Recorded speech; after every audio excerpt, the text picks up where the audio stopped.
abbaa keenya luba Saamu'eelidha. Isaanii fi arraba isaaniitiin dubbatan anaaf isiniin immoo taa'eenyee dhaggeeffannee dhageenyee hojiitti jijjiirree firee 30 firee 60 firee 100 goonee haaltu mootummaa isaatii akka gallu Waaqayyoon dhuma keenya nu taasisu amma kallattiidhumaan gara abbaa keenyaatti dabarsa.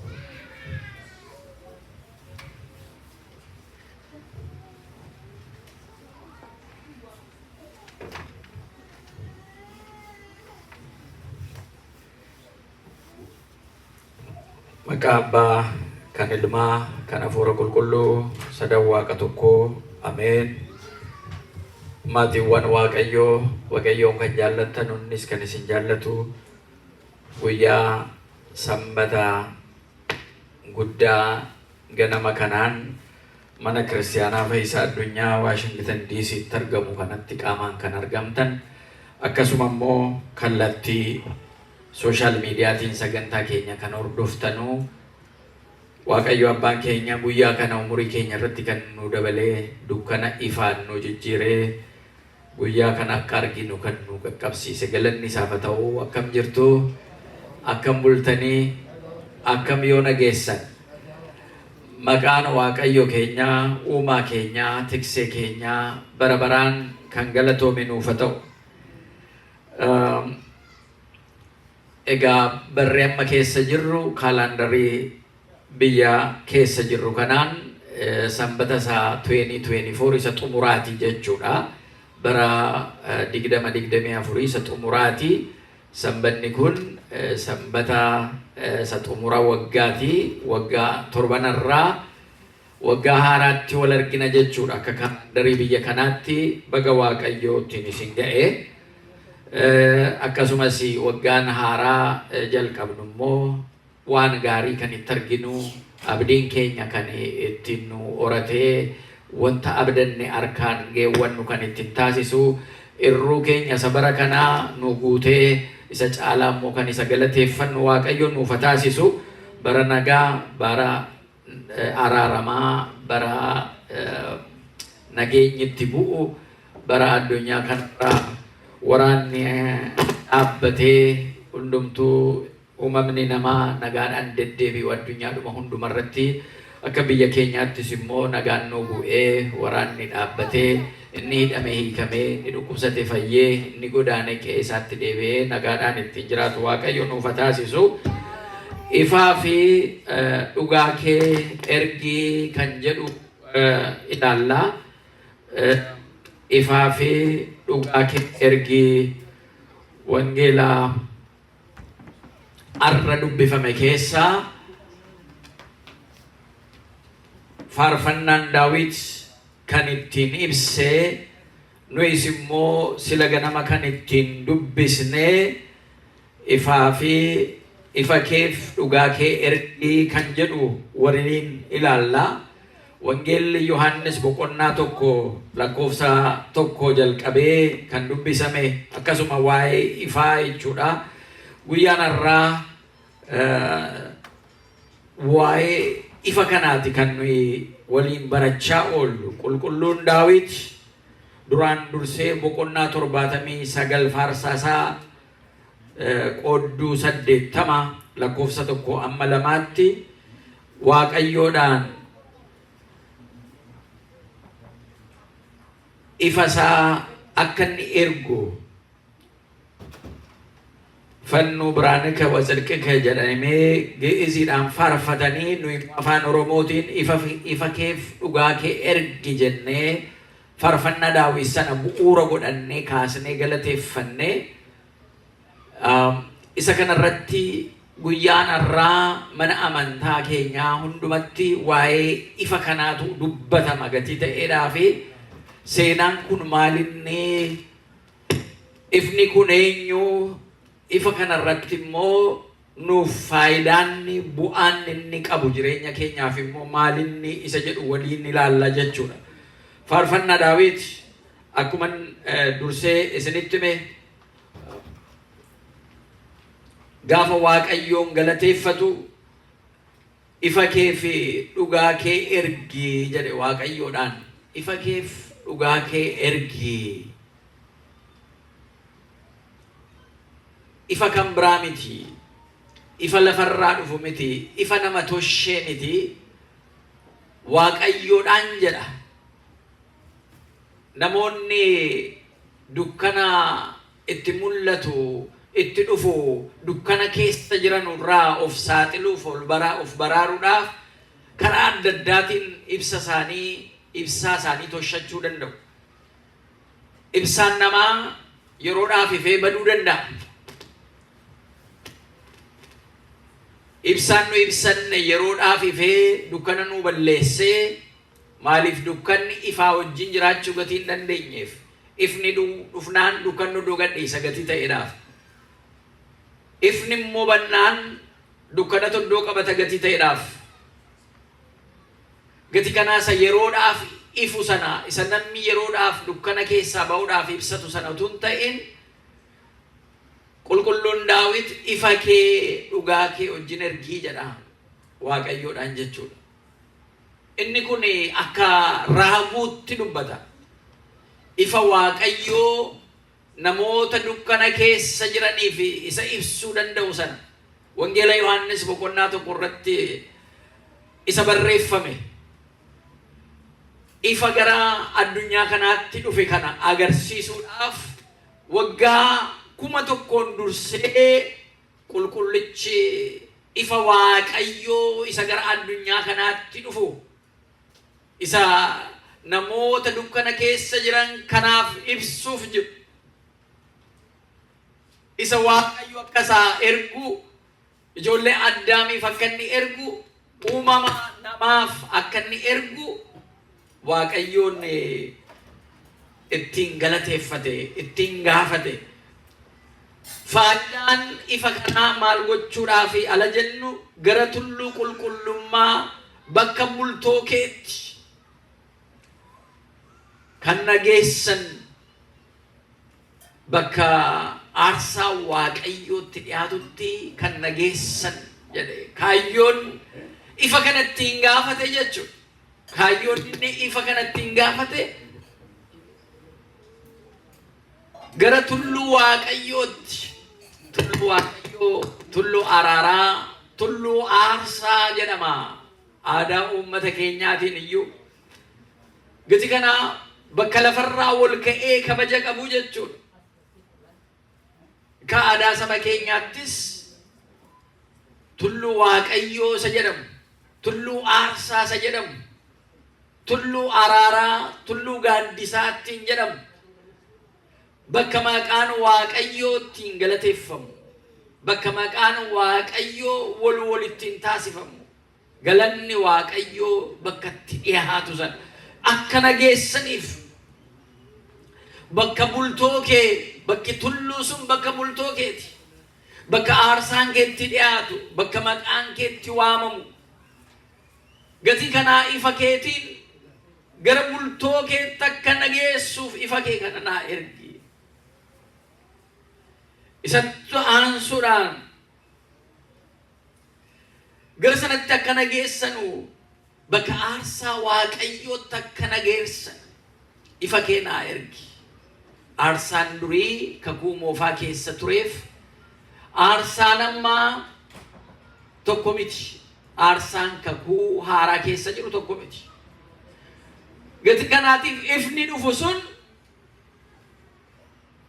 aarsaa Waaqayyootti kan nu geessu akka ta'e gaafa ibsu, aarsaan ifa kanaan argamu aarsaan Malkatseedeq kakuu moofaa keessatti ittiin dhiyeesse, aarsaan lubichi Zakkaariyaas kakuu moofaa keessatti ittiin dhiyeesse irraa adda jechuudha.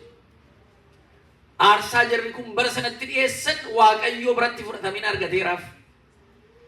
Bara jijjiirame keessatti immoo Waaqayyo aarsaa ilma isaa tokkicha ifa addunyaa kanaa godhee gooftaa keenya Yesuus Kiristoos alanni ergu ifa addunyaa kanaa kan jedhame. Inni kun Waaqa bira isa ture, duraan dursee isa ture, Waaqas kan ta'e jecha abbaasaa kan ta'edha gati ta'eedhaaf. Wanti hundumtuu isaan kan ta'e gati ta'eef inni kun ifa addunyaa kanaa ta'uudhaaf gara lafaatti dhufee jedha, maqaan isaa ulfaatu. Isa kana gaafa ilaallu bara amma keessa jirru dhaloota gooftaa keenyaatti yaadannu kana keessatti dhaloota gooftaa keenya ala yaadannu kaalandariin keenya kan ittiin lakkoofnuuf kaalandariin jarree lixaa adda adda gatii ta'eedhaaf jarri kaan torban darbe kabajanii nu immoo torban achaanu fuuldura keenyatti kabajnee oolla. Guyyaan ajajjiiramu malee garuu yeroo namma nu keessa jirru waa'ee dhaloota gooftaa keenyaa Yesuus Kiristoos kan ittiin barannu, kan ittiin kaasnee yaadannu, kan ittiin kaasnee eebba irraa argannu, gochanni ittiin nama ta'e sana kan ittiin kaasnu gatii ta'eef nuyi carraa-qaboota kan Waaqayyo nu jaallatudha. Isa kana waa'ee amma haasa'aa jirru kana namoonni haasa'uu fedhanii duraan haasa'uu hin dandeenye. Nuyi argine akka duuka bu'oonni jedhanitti isaa wajjin oollee, isarraa barannee, isaa wajjin nyaannee dhunne. Nuyi carraa-qaboota jarri kaan kana gochuu hin dandeenye. Jara umuriin daangesse, jireenya jara daangesse, jara dhowwe. Garuu nu immoo kakuu haaraa kana keessa teenye waa'ee ifa kana, ifa dhugaa isa ta'e, ifa fakkeessaa kan hin taane, sammuu namaatti al tokko tokko fakkeessanii, dhugaa fakkeessanii dhiyeessanii yeroo booda sammuu namaa keessaa badee jireenya dhugaa keessatti wanti sun waan fakkeessame malee waan dhugaa hin taane gatii hin taaneef itti fufiinsa hin qabu. Yeroodhaan mul'atee bada. Inni kun garuu ifa isa dhugaa kan ta'eedha. Kanaaf waa'ee ifa kanaa akka kiristaanaatti bakka guddaa kan qabu waamicha yookaan maqaa ittiin waamnu gooftaa keenya Yesuus Kiristoos keessaa isa tokko ifa addunyaa kanaa jennee isaa ittiin waamna jechuudha. Ifa addunyaa kanaa bu'aansaa waan baay'ee gatii ta'eedhaaf irra deddeebinee kaasnee tokko tokkoon ilaalla. Maaliif? Namoota dukkana keessa turantu ture. Namoonni dukkana kana keessa jiran gara ifaatti akka waamamanuuf qulqulluun Phaawulos ergaa gara Roomee boqonnaa 13 irratti kan inni caqase dukkanichi darbee jira, guyyaanis dhiyaatee jira. Kanaafuu hojii dukkanaa of keessaa balleessaatii hojii ifa ta'e qabadhaa akka ijoollee ifaa taatanitti gaachana keessan isa ifaa ta'e qabadhaati isaan deddeebi'aa nuun jedha. Gaachana ifaa dukkana keessaa ittiin ba'uu. Inni kun jechuun dukkanichi hojii seexanaa, dukkanichi hojii cubbuu, dukkanichi hojii foonii, dukkanichi fedhii foonii kan ittiin raawwannu sana.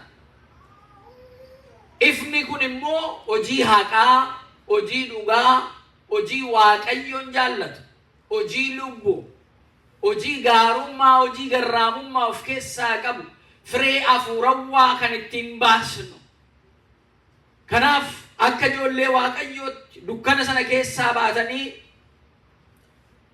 gaachana ifaa kana qabattanii akka deddeebitan nu jedhee qulqulluun Phaawulos kan inni barattoota isaa gorsu nullee amma jireenya keenya keessatti akka ijoollee ifa keessa deddeebi'anutti deddeebi'aa jirraayii jenneetu ol gaafanna jechuudha. Ifni kun kan dhufe dukkana keessaa nu baasuudhaaf.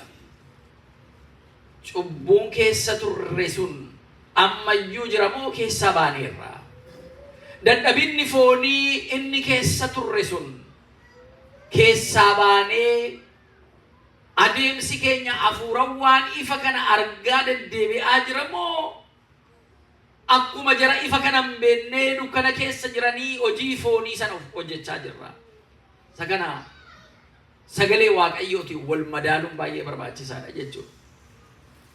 Ala baay'ee namoonni cubbuu isaanii keessaa gaabbii galanii cubbuu isaanii sanaaf dhiifama gaafatanii yaa Waaqayyo naa dhiisi jedhanii karaa dogongoraa keessa turan sanarraa dhiisanii waan gaarii hojjechuudhaaf Waaqa isaaniitti laphee isaanii kennanii nan deebi'a jedhanii deebi'u. Hojii hafuurawwaa jalqaban, hojii lubbuu jalqaban, adeemsa Waaqayyo wajjin jalqaban, ifa kanaan deddeebi'u kana keessa hafuurawwaadhaan jalqabanii deemanii fooniin kan fixanu baay'ee jiru. Fedhii fooniitiin kan fixan. Cubbuu keessatti dogongoraanii kufanii dukkana keessatti hojii dukkanaa kan hojjetan baay'ee jiru. Kanarraa Waaqayyo nu haa eegu. Kanarra deddeebinee waa'ee ifa kanaa haasofnu Yesuus Kiristoos ifa addunyaa kanaati. Ifa lubbuu keenyaati. Ifa Waaqa biraa ergamee dhufeera. Ifa dhugaati.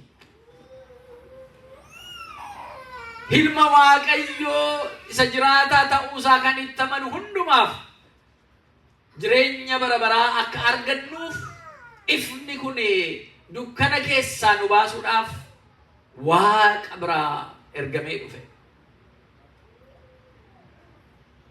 Waaqayyo ilma isaa tokkicha namoota dukkana keessa jiran kanaaf, uumama dukkana keessa jiru kanaaf erge. Kanaan booda isin hojiin keessan akka hojii dukkanaa akka hin taane ifa isin ergeen jira. Isin ijoollee ifaan deddeebitanu kan ifaa kan dhugaa hojjettan, murtii kan hin dabsine, haqa kan bakka buustanii mul'istanidha malee isin dukkana keessa akka jara deddeebi'anu sana miti jedha. Kanaaf utuu ifni kun jiru deddeebi'uut isin barbaachisaa. Ifni kun isin bira jira. Wangeela Yohaannis boqonnaa 12 lakkoofsa 35 irratti gooftaan keenya Yesuus Kiristoos ifa addunyaa kana akka ta'e gaafa jiratti himu ifni kun amma isin wajjin jiraa jedhe. Dukkanni akka isin hin arganne ifni kun utuu jiru deddeebi'aa. Namni dukkana keessa deemu garam akka deemu hin beeku. Maaltu akka isatti dhufus hin beeku. Isin garuu ijoollee ifaan deddeebi'u. Ifa qabu akka taatanitti ifa kanaan deddeebi'aa, ifa kanattis amanaa ittiin jedhe. Galanni isaaf haa ta'u.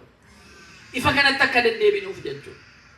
Ifa kanaan akka deemnu jechuudha. Iftoomina jenna miti al tokko tokko jireenya keenya waloo keessatti illee maal jara keenya iftoomina walitti haasofnu, iftoomina mari'annu jenna. Ifa kana wajjin wal qabata. Walitti ibsu. Jarri kaan afaan isaaniitiin enlightenment jedhu. Wal qaru. Konshasii yookaan immoo sammuu kana wal qaru. Walitti ibsu. Walitti mul'isu. Waan dursanii argan isa kaanittis agarsiisu. Dukkana ilaalcha keessa jiru keessaa akka namni ba'u taasisu.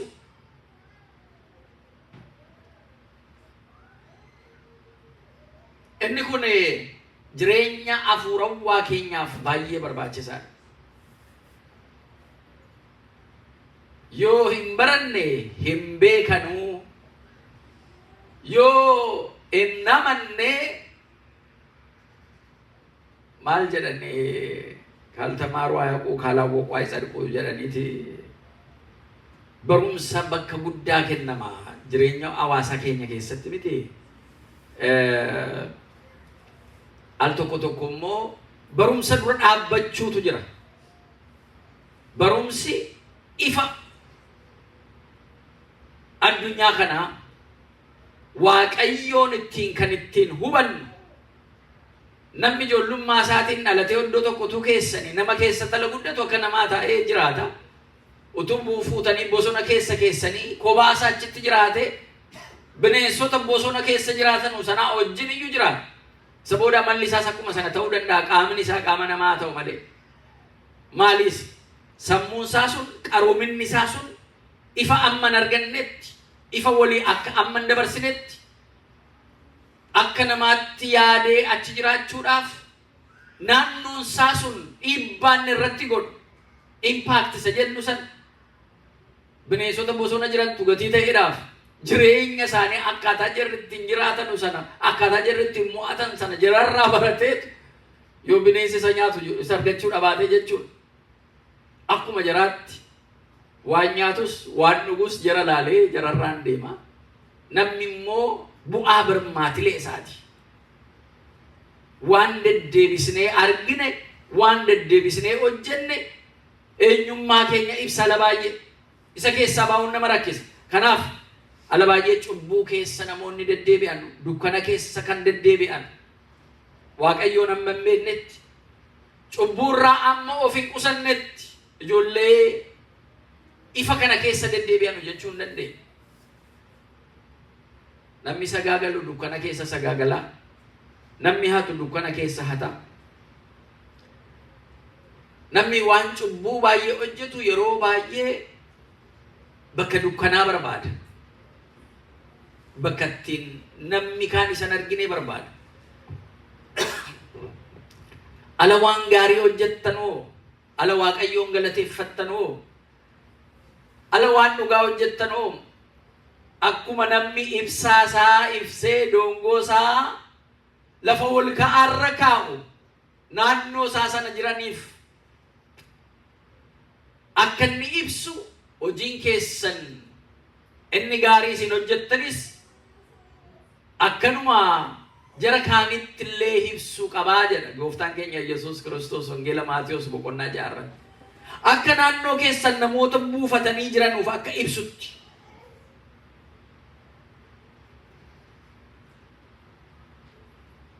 Kana maaliif kaasna? Ifni guyyaa har'aa mana amantaa keenya keessatti kaasnee yaa Waaqayyo ifa kee nuu ergii kan ittiin jenne ifni kee kun mana qulqullummaa keetti akka nu geessu bakka aarsaa kee tulluu aarsaa keetti akka nu geessu ifa sana qabannee akka ittiin deemnu abbaabileen keenya isa kadhachaa turan jechuudha. Ifa Waaqayyoosa Waaqayyoon kallattii ittiin waaqeffatanu sana argachuudhaaf yeroo ammaa ifni kun yoo jiraate illee kan itti namanne baay'ee jira dukkana keessa jiran jechuudha.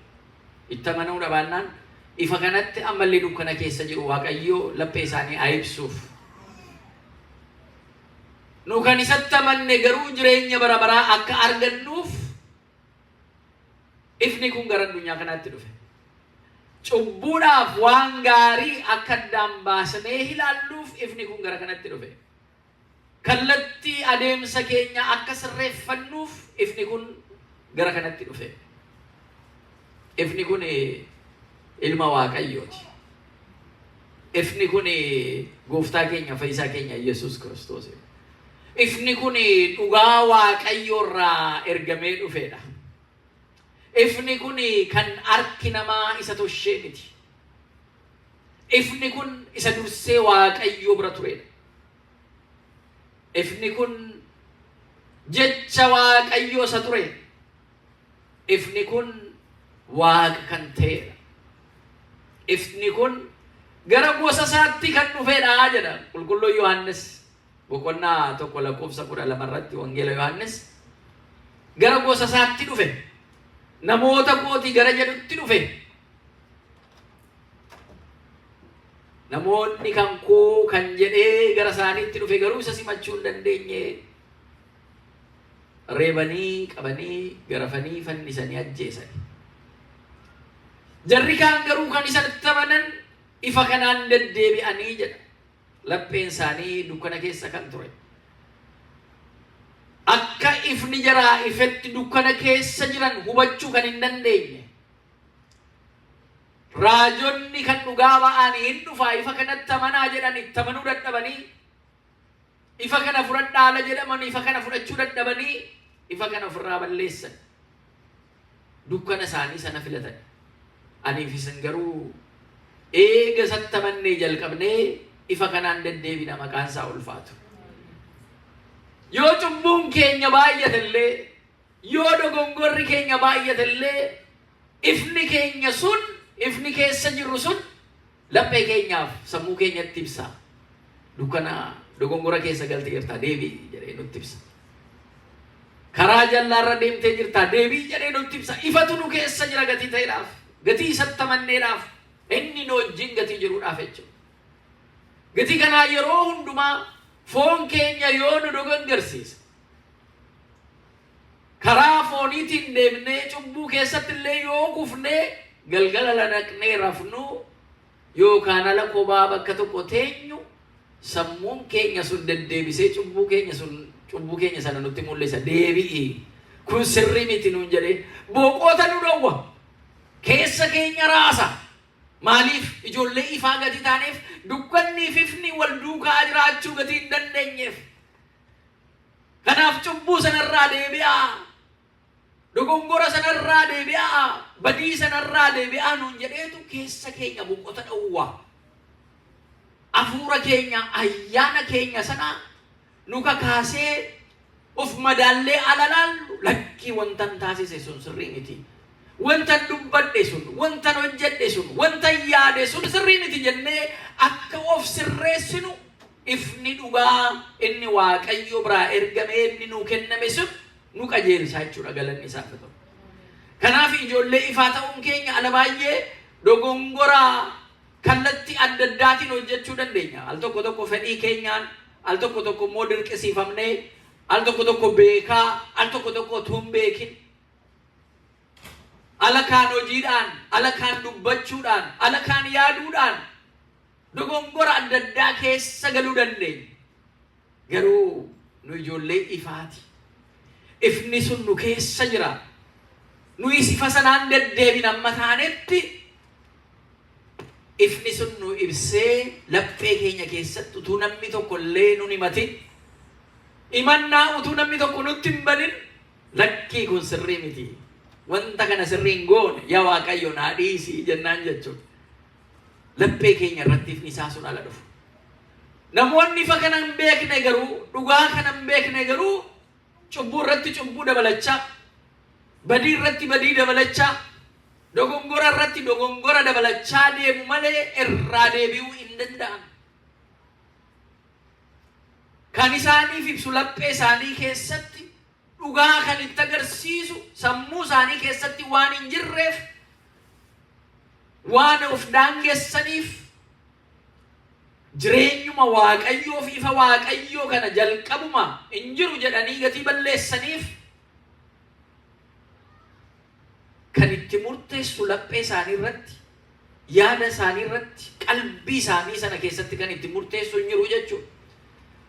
Kanaafuu hamoota jara cubbuu irratti cubbuu hojjetan ta'u, badii irratti badii jara hojjetan ta'u, yakka irratti yakka kan hojjetan ta'u jechuudha. Kanarraa Waaqayyo nu haa eegu. Ifa kan qabu ilma Waaqayyoo gooftaa keenya Yesuus Kiristoos hin qaba. Isa kan qabu Abbaaf Hafuura Qulqulluu qaba. Ifaan kan deddeebi'u hojii dukkanaarraa immoo of eega jechuudha. Ala baay'ee wanti nuyi keessatti arginu jireenya keenya keessattii fi inni kaan argu tokko miti. Akka namoota waan beeknee akka gowwaa nama taa'etti deddeebi'a namni adeemsa isaa Waaqa wajjin taasifatu. Fedhii isaa dhiisee fedhii Waaqayyoon irratti haa hojjetamu. Waaqayyo fedhii isaa yoo ta'e wanti inni jedhe haa ta'u jedhee deddeebi'a. Inni kaan fooniin waan yaade sana bira ga'uudhaaf guyyaa boqota halkan rafiitii hin qabu inuma kaata. Ifni Waaqayyo yoo itti ibse malee maaliif akka kaatu iyyuu hin beeku. Ofitti qabata, qabeenya kana sin horata, ofitti qabata. Wanti hundumtuu anaaf jedhee ofitti qabata. Eenyuuf akka walitti qabu iyyuu hin beeku jedha.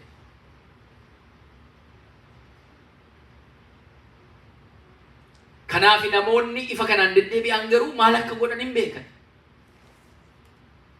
Garam akka deeman hin beekan. Maaltu akka karaa isaanii irra jiru hin beekutti mul'ata. Kanaaf waan dogongoraa karaa isaaniirra jiru sanarraa maqanii waan gaariitti maqanii deemanii jireenya isaanii sana badiirraa eegu. Namicha yaadattu gooftaan keenya Yesuus Kiristoos jedhe abbaa qabeenyaa tokko bara sana keessa bara jiraatutti qabeenyi isaa hundumtuu baay'atee fi guutee fi waan inni hojjete hundumtuu isaa ta'ee minaan inni facaases firee gaarii isaa kennee yagguu kana firee isaa sana yagguu argu yeroo makaraa dhufuudhaaf jira, yeroo inni ittiin sassaabu dhufuudhaaf jira. Qalbii isaatiin waa jedhee haasa'e. Yaa lubbuu koo, egaa kunoo argitaa laa kunoo innan facaase sanyii gaarii guutuu kennee jira. Kanaan booda maal abbaa kee rakkattaree? Maaliif dhamaataree? Maaliif buuta? Maaliif yaabda? Taa'i qalbii koo, taa'i lubbuu koo. Kunoo bakka kuusaa gaarii isa xinnoo kana diigeen isa guddaa kana ijaara. Isa keessattis midhaan kana nan galshaa. Kanaan booda teessee nyaachuu keeti, teessee dhuguu keetitti jedhe. Al tokko tokko ala bank accounting keessan furdatu. Al tokko tokko waan isin barbaaddan mana keessan keessa ala guutu. Nangaa bakka jettan sana bakka geessan eeyyee bakka kanaan booda amma kanaaf hin dhamee miti eessan baasa ala namaa taa'uu kooti boqochuu kooti miilla koo diriirfadheen taa'a jechuu dandeessan. Kanaan booda akka garaa kootiin ta'a bakka maaliif hin dhamaa nan boqodhaa jechuu dandeessu. Foonittiin dadhabina al tokko tokko immoo bakka yaade ga'eera jetteetu ofitti miti. Namni kunis akkanuma egaa nan facaase yoo sanyii gaarii firee gaarii naa kennee jira. Kana guurradheetan gombisaa haaraa isa guddaa kana galchuu danda'u qabuu danda'u kana jaarradheen taa'ee kanaan booda lubbuu koo gammachiisa jedhe. Yagguu san halkan utuunni ganaa gombisaa isa guddaa san utuunni ijaarin minaan isa facaase sana utuu aammatee hin galshin halkan sana ergamaan du'aatti dhufeetu yaa namicha gowwaa nana kun halkan kana gaa lubbuu kee foon kee irraa addaan ba'uuf jirti. Inni ati sassaabde kun hundumtuu eenyuuf si ta'aattiin jedhe jechuudha. Lafatti hafee jechuudha. Namoonni baay'een akkana. Wanta sassaaban asuma lafarratti waan jalaa hafu. Maatiin kan tokko tokko isuma sassaabame sanarratti iyyuu addaan ba'u kan kooti anaaf ta'a jedhanii illee maatiin amma addaan ba'anutti jechuudha. Nama sanaaf lubbuu isaatiif waa tokko kan hin fayyadne ta'a jechuudha. Nama akkanaa ifa ofii isaatii toshate yeroodhaaf achi keessa jiraachuu danda'a malee ifa Waaqayyoo hin argine. Utuu ifa Waaqayyoo argee karaa isaa lubbuun isaa karaa itti deemtu sana sirreeffataa ture jechuudha. Isa argate sanarraa Waaqayyoodhaaf godheetu galata galchee namoota immoo hin arganneef namoota immoo waan qabaanneef ittiin gargaaree hiyyeessaa kennee galaa lubbuusaa silaa qopheeffataa ture. Garuu kanan godhanne. Kanaafuu wanti inni itti dadhabe sun akka nama dukkana keessa jiraatutti akka karaa bor deemu hin beeknetti lafa kanarratti hafee jechuudha. Isa kanarraa Waaqayyo nu haa oolchu. Namni firee waan itti dadhabee ala Waaqayyo eebbisee isaa kennuuf ala argatu itti gammada. Haa ta'u malee waan yaade sana biraa ga'uu yoo hin dandeenye gadda duwwaati isaa hafafa. Kanaaf gooftaan keenya Yesuus Kiristoos wangeela Yohannis boqonnaa 8 lakkoofsa 12 irratti ani ifa addunyaa kanaati jedhe gooftaan keenya Yesuus Kiristoos. Ani ifa addunyaa kanaati. Ifa kana keessatti akka deddeebinuuf jechuudha. Dukkanni akka nun arganneef jechuudha jireenya keenya keessatti. Abdii akka hin kunneef jechuudha. Ifa addunyaa kanaati. Namni anatti amanee namni anaan jiraate dukkanni san argatu jedhe galanni isaaf haa ta'u. Dukkanni san argatu dukkanni nun argatu jechuudha. Hubadhaa. Wanta yaaddan bira ga'uu yoo dadhabdan wanti si yaaddanuuf akkaataa isin ittiin jiraattan walirraa yoo isin jalaallee fagaate wanti sin abdii godhattan yoo achuma sin jalaallee fagaatee yeroo fudhate isin ijoollee ifaati. Dukkana keessa kan deddeebi'aa jirtanuu miti. Addunyaan al tokko garagalshee isinitti agarsiisuu danda'a. Numa deddeebita maal argatte? Makaasaa numa waamta waan maal argatte? Mana Waaqayyo ijoollummaa keetii kaastee numa deddeebita homaa hin qabdu maal argatte? Maa yeroo kee gubdaa siin jechuu danda'a dhufe? Afurri hamaan dhufe sitti muu danda'a? Hin dhagahin. Karaa isaa keessaa si baasuu, ifa kana keessaa si baasuudhaaf dhufa. Waaqayyo waan ture yoo sitti fakkaate illee deebii sii kennuudhaaf kan isa dursi garuu hin jiru. Ala dhukkubsatu waamameetu eeganni du'e guyyaa afuritti iyyuu du'aa ga'ee ga'e miti Yesuus Kiristoos. Alaazaar alanni dhukkubsate waamame kottu maaloo fayyisi dafiiti jedhamee waamame. Garuu nanne. Itti arginee turre egaa maal goona jedhaniitu alanni du'u Alaazaarin fuudhanii owwaalanii gadda ta'anii guyyaa afur booda dhufe Yesuus Kiristoos. Yeroo dabarsee dhufe yeroo jarri hin barbaannetti yeroo jarri barbaadan sanan dhiise hin hafe yeroo jarri hin barbaanne yeroo jarri abdii kutatan ay kanan boodammaa maaltu ta'uu danda'a bakka jarri jedhanitti guyyaa afur turee dhufe. Guyyaa meeqa ture laphee keessanitti dhufa laata Waaqayyo? Wanta yaaddan sana yeroo ammamii ture Waaqayyo isinii kenna laata? Waan hawwine waan laphee keessaa waan yeroo hundumaa isa gaafannu waggaa meeqa guyyaa meeqa ji'a meeqa booda nuu kenne laata? Ifa kana keessa amma jiraannetti dukkana keessa amma baanetti obsinee isumarraa eegna jechuudha. Ala dhufu jarri baay'een du'a ga'ii dhufanii jabaadhaa Waaqayyo sina jabeessu. Egaa kana booda deebi'u maal gootu gaa dhiisaa obsaa jiraadhaa jedhaniitu Maartaa fi Alaazaar Maartaa fi Maariyaamii jajjabeessanii waa'ee Alaazaar du'uusaa sana mirkaneessanii deebi'aniiru. Hundumtuu mirkaneesseera bakka du'eeranni kana booda deebi'u jedhanii. Garuu ifni kun gaafa inni dhufu owwaalli sun Alaazaar qabachuu hin dandeenye. Owwaalli sun Alaazaarin baachuu hin dandeenye kanaan booda jechuudha. Alaazaar ka'i jedheen maqaan Waaqayyoo ulfaatu. Alaazaar kafana isaa sana wajjin ka'ee dhaabbatee jedha maqaan isaa ulfaatu. Ifa kanaan ala deddeebinu owwaalli nu oolchuu nu qabuu nu hambisuu hin danda'u inuma kaanaa jechuudha. Ijoollee abdii qabnu namoota abdii qabnu. Dhukkubni yoo nu galaafate illee inni nu itti amanne ifni kun immoo nu kaasaa jechuudha yoo duune illee.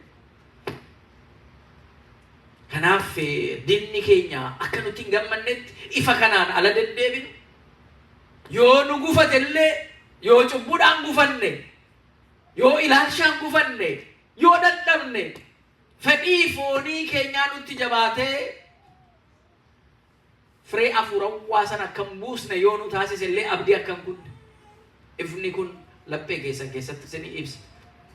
Ifni kun gooftaa keenya Yesuus Kiristoos kana ala arganu qulqulloonni kana ala arganu dhuga ba'oonni jaalala isaa kan arganiitu gochaa isaa sana hubataniitu ifa laphee isaanii akka ta'e ifa jireenya isaanii akka ta'e ala baranu hojii isaanii dhiisanii maatii isaanii dhiisanii waan qaban hundumaa dhiisanii Yesuus Kiristoos duukaa bu'an. Waan foon isaanii kana dhiisanii bu'an. Ala abiddatti darbatamanu abidda boba'aa sana keessaa jara baase Waaqayyo galanni isaaf haa ta'u. Ala afaan leencaatti darbatamanu afaan leencaa sana cufee Waaqayyo lubbuudhaan jara baase. Kan ergamaa Gabreeliin waggaa waggaadhaan kabajnuufis kanaaf namootni Waaqayyoon amanan isatti koluu galani Waaqayyo ergamoota isaa ergee akka fayyisu gatii beekamuuf ifa kanatti amanuun baay'ee barbaachisaadha.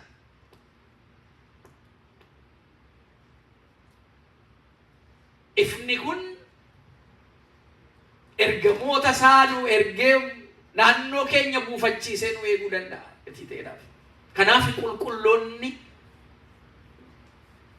waan laphee isaanii waan foon isaanii irra ga'u san waan ijaan arganu foon isaaniitiin arganu san hundumaa rakkinaaf gidira adda addaa omaatutti hin fakkaate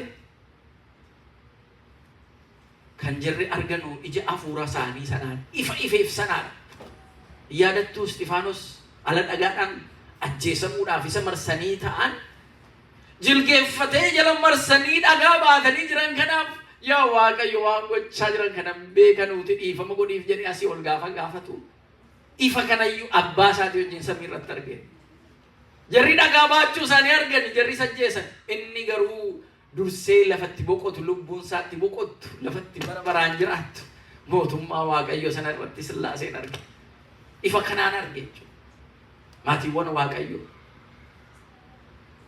fakkeenyota baay'ee qabna maqaa isaanii tokko tokkoon kaasnee haala jarri ittiin addunyaa kanatti mo'atan ilaaluudhaaf fakkeenyota baay'ee Waaqayyo naannoo keenya nu buufachiisee jira jara kanaa ala ilaallu nuyis immoo akka kana ifa kanaan deddeebi'uudhaaf akka cimnu nu barbaachisa jechuudha. Qormaan adda addaa yoo jiraate gufuun adda addaa yoo jiraate jara kana mo'annee kan ittiin deemnu ragaa Waaqayyo naannoo keenya buufachiise jireenya isaaniitiin nu barsiisan ifa kanatti amananii ifa kanaan deddeebi'anii hojii dukkanaa mo'atan sana fakkeenya godhachuun baay'ee barbaachisaadha.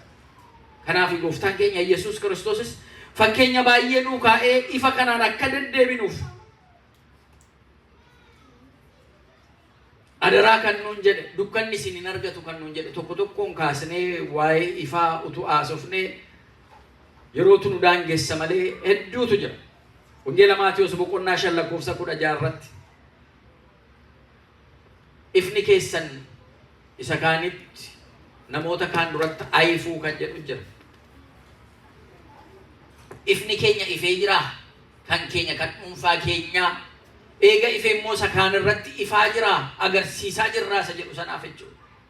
Isa dukkana keessa jiruuf ifa taanitti agarsiisuu akka dandeenyuuf jechuudha.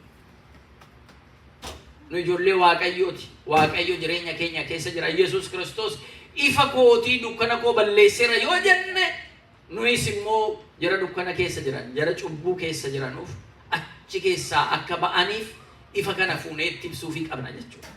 Itti agarsiisuu qabna jechuudha. Akka jarri isa duukaa bu'an isatti amananii dukkana sana keessaa akka ba'an taasisuu qabna jechuudha.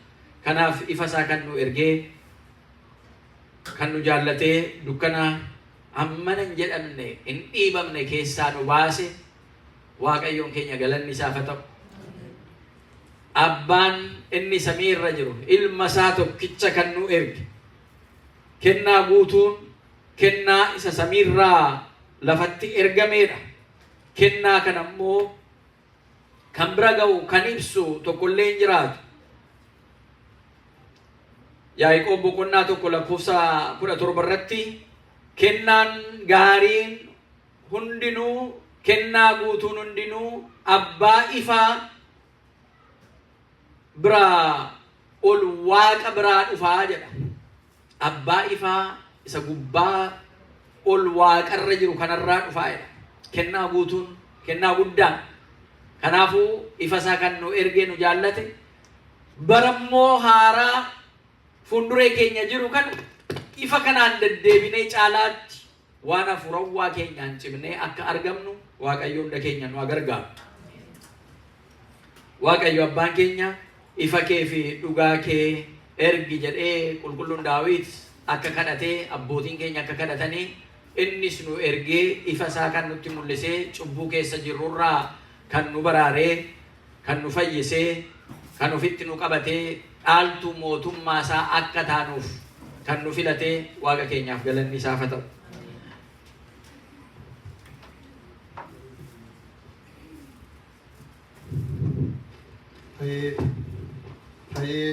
Waaqa nu barsiifatee Waaqa nu gorfatee galanni guddaan haa ta'u. Akkasuma abbaan keenya akka gaariitti wangeela keessaa caqasanii waa'ee guyyaa har'aa waa'ee fiicharii keenya kana ilaalchisanii nu barsiisaniiru.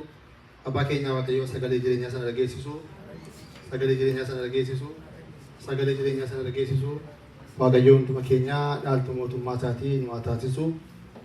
Egaa dhageenya irraa wanta dhageenye immoo dhageenyee hojiitti jijjiirree yoo dabne malee barri nuti keessa jirru bara hamaadha, bara gaarummaa hin qabne sababa ta'eef nutis immoo egaa dhageenyee namoota kan biraatti illee dabarsuun dirqama keenya jechuudha.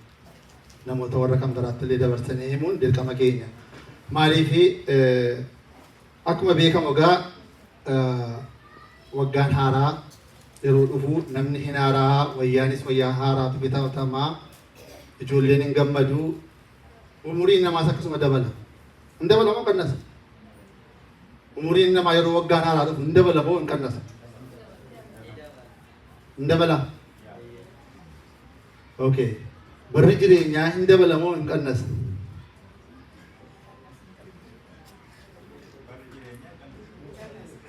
So akkamittiin dabalee ture? Ilaala namni tokko yeroo dhalatu hin guddatamini tokko lama jedhee daaddee jedhee hin deemu. Otuma ilaallu guddata. Ijoolleen hundinaa baay'eetu guddatatu maqaa addunyaa ilaalle jechuudha. Namni kun yeroo dhimeensaa dabalaa deemu waggaa manaatii deemu. Barri jireenya isaa immoo maal jedhaa deemti? Gadi bu'aa deemti.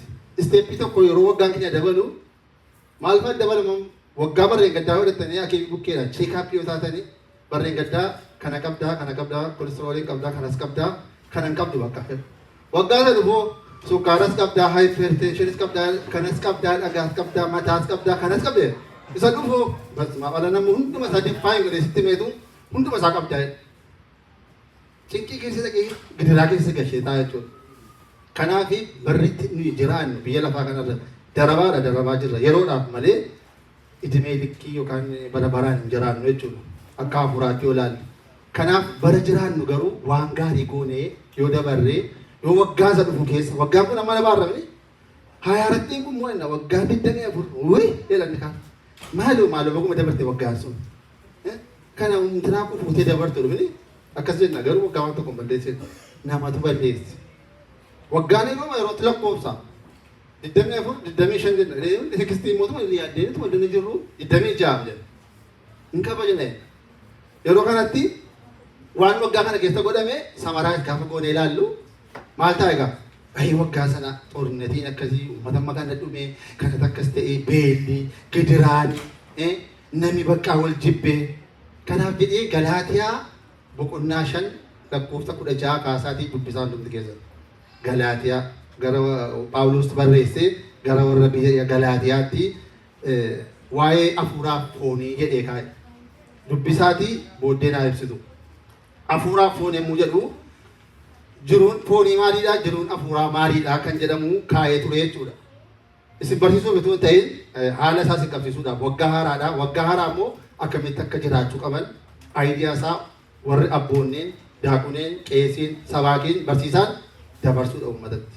Uummanni bitates, bitachuu baates, fudhates, fudhachuu baates akkuma Pilaatos ani dhiiga isaa keessaan qabu, ani keessaan qabu jedhee akkuma inni harka dhiqatee luboonnis dabarsuun dirqama keenyaadha. Nu eddana warri jirru, warri madaraka irra jirru uummatatti dabarsanii isin immoo hojiitti jijjiiru. Hojiitti dabarsanii gurguru malee awwaaltanii kaa'uun isin irra jiraatu jechuudha. 16 maal jedhaa? Hojii hafuuraa fi hojii foonii jedha.